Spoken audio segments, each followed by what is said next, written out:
1. Switch to a business or professional account. Open Instagram and go to your profile. Tap the three lines in the top right corner Settings and Privacy. Tap Account Type and Tools. Switch to Professional Account, if you haven't already. Choose Business. Follow the prompts to set up. 2. Add a location from your Facebook page. Instagram pulls business location info from your linked Facebook page. Go to your Facebook business page. Tap Edit Page Info Location. Add your business address and save. 3. Link Facebook page to Instagram. On Instagram, go to Settings and Privacy. Account Center. Add Facebook account. Link the Facebook page that has your location info. 4. Display the location on Instagram. Go back to Instagram. Edit Profile.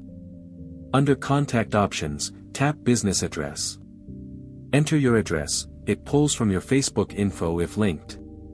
Save changes and make sure Display Contact Info is enabled.